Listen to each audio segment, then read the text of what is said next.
What are you doing up here? I thought Mom took you to get your squeaker fixed months ago. Andy was so upset.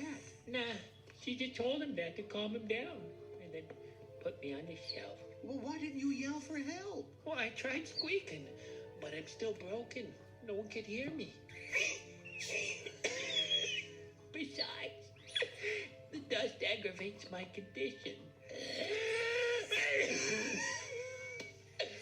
What's the point in prolonging the inevitable? We're all just one stitch away from here to there. Yard sale.